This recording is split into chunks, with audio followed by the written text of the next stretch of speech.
After millennials of revolving around Mars, a massive asteroid called Pi is advancing toward Earth and will crash in 8 years, which could wipe out humanity. As the world panics, the UN discusses the situation and allows China to form the Project United Nations Moon Shield or UNMS. The plan is to make a huge base on the moon, build a supernuclear weapon called cosmic striking hammers, use this weapon to destroy Pi, and use the moon's orbit as a shield to save Earth from the resulting debris.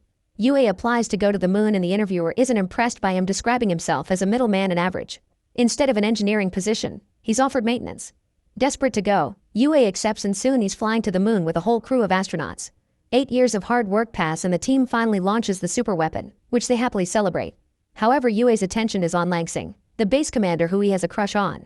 In his free time, he practices how he could confess his feelings, and he's always there at the door whenever she comes back. However, Langsing doesn't even know who he is. Sometime later, Yue stays in his room listening to music while trying to write a good confession letter. Meanwhile, Langsing receives terrible news. A solar storm has caused one of the missiles to go off course and some asteroid debris has escaped the lunar orbit. In 27 minutes, those asteroid fragments will destroy the base. Langsing immediately raises the alarm and orders everyone to evacuate. But since Yue has his headphones on, he doesn't hear any of this and stays in his room. All the astronauts rush to get in the evacuation rockets and finally abandon the moon. It isn't until Yue looks through the window that he learns about this. He immediately gets on a car and drives as fast as he can, noticing that all the rockets have left except for one. Yue starts going faster as he tries using the radio. However, the debris is too close and it gets in the way of the communication system. There's a crater ahead and Yue tries to jump over it instead of avoiding it, but he ends up falling. At that moment, Langsing launches the last rocket, leaving Yue stranded on the moon. Yue climbs out of the crater as the asteroid debris crashes on the moon. He starts running around dodging the rocks to reach the base, which soon begins getting destroyed as well. Now Yue also has to dodge the falling pieces of building as the base goes down. After being knocked down once, he tries to make a big jump to hide in the crater, only to be knocked down again. While he's unconscious, a huge asteroid fragment makes its way toward Earth. When Yue wakes up, he starts complaining and tries to contact the UNMS. At that moment, the asteroid fragment finally crashes on Earth, causing a massive explosion that destroys a large part of the planet. Yue can only stare in shock and sorrow as he realizes their 8 years of work were for nothing. Afterward, Yue returns to the base and tries to contact Earth, but he never gets an answer. For the following 6 days, Yue keeps on calling to no avail. He then realizes he's the last human alive, which further pushes him into poor mental health. Using paper, he decorates a room for a pseudo-funeral to honor humanity. The base still has food to feed 300 people and will last him a lifetime, so Yue decides he'll do what he's always wanted to do. First, he tries to get into Langsing's room, but he can't guess the right password. Next, he grabs a board and slides around the moon just for fun. As days pass, Yue keeps on trying passwords to the point of insanity. Eventually, he gives up and uses an explosive to open the door, which blows up his clothes too. Now that he has access to Langsing's uniform, she creates a figure of her and prepares a whole dinner with romantic music to confess his feelings. He even starts kissing the figure, unaware he's being watched. It turns out there are survivors on Earth and now Langsing is embarrassed in front of her colleagues. Civilians are in underground bunkers while the astronauts are in the UNMS underground base. After some work, they've managed to connect to the lunar base, but they can only watch Yue through the cameras without sound because the radio isn't working. Because right now Earth is lacking resources, it'll take them 2 years to fix the communication system and even more to rescue him. The UNMS chairman decides they can use this for good and shares an update. The asteroid impact has fractured the planet's plates, which has been causing tsunamis that flooded 30% of Earth's land mass. Cities are covered in volcano ash and toxic gas, so soon there won't be any plants or animals left. In the underground bunkers, people try to keep plants in jars, but it's hard to keep them alive without sunlight.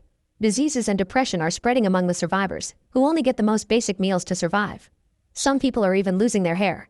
The chairman thinks they should start live streaming Yue's life in the lunar base so survivors can get a glimmer of hope in these dire times.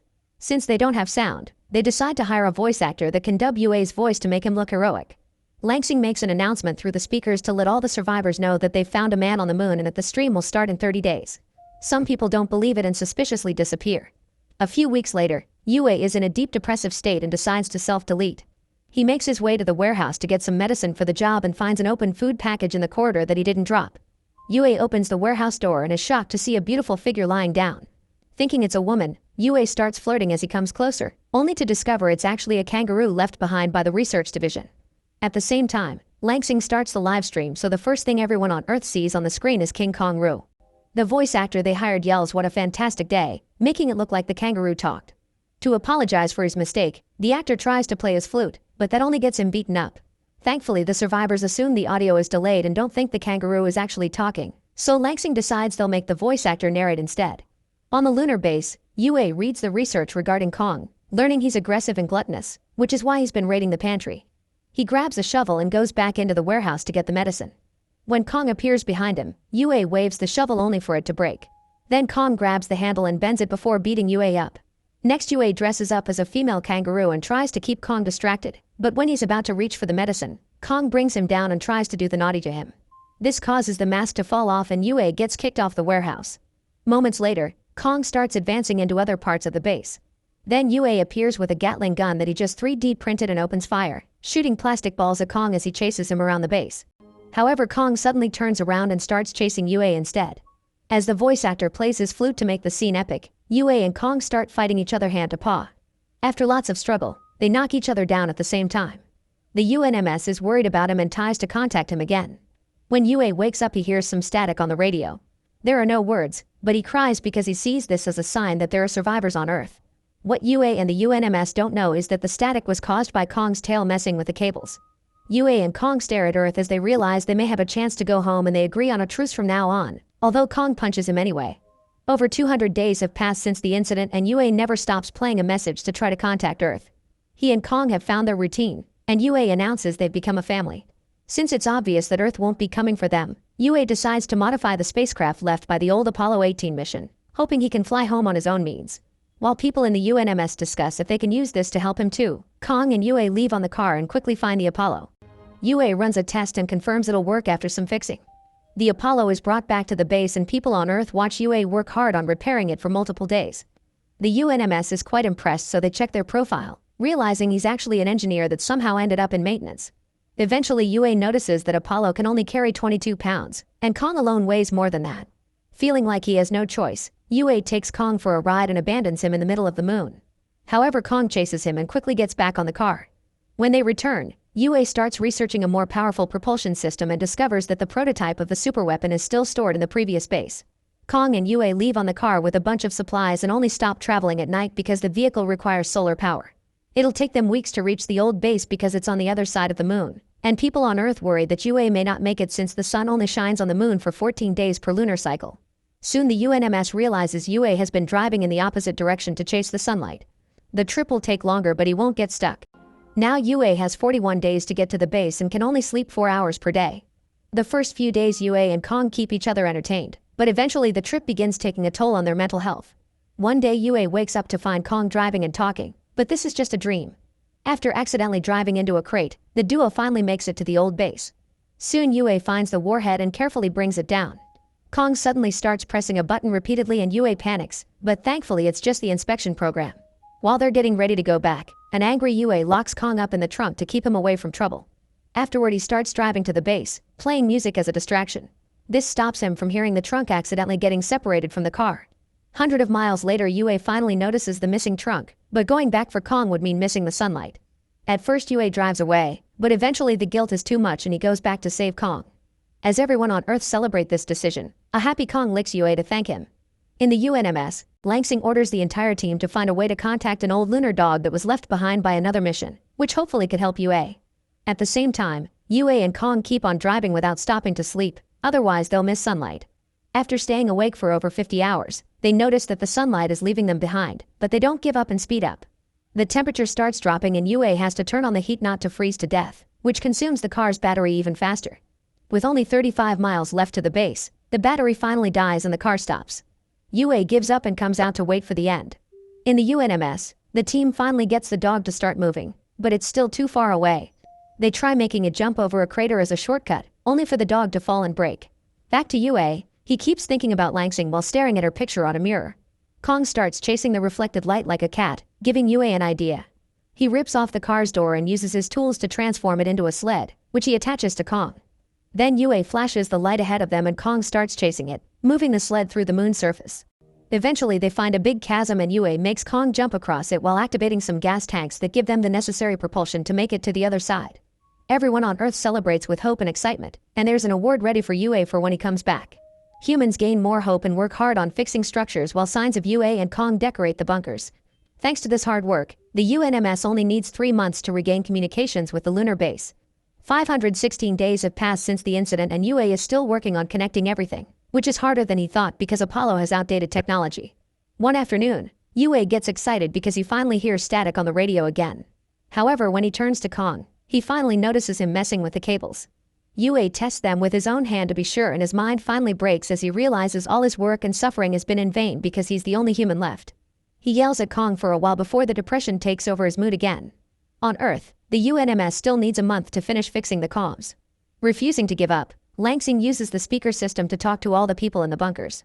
He admits Yue isn't a hero, he's an average man they left behind by mistake. But he's been working hard to be a hero for a whole year, so he deserves people to support him in return. Langsing asks the survivors to turn on their flashlights and shine them towards the moon to tell Yue he isn't alone. At that moment Yue opens his helmet, and he's starting to lose oxygen. However, humanity comes together with flashlights and even lighthouses, lighting up the earth to prove they're alive. A shocked Yue falls to his knees in tears. Finally, by day 613, the UNMS fixes communications and Yue gets to see a human face again. After the initial celebration, Yue spends his days talking to the team, who has found the Apollo blueprints and guides him on how to connect the old technology with the new. Now Yue gets to see Langsing every day, and he thinks they're becoming friends.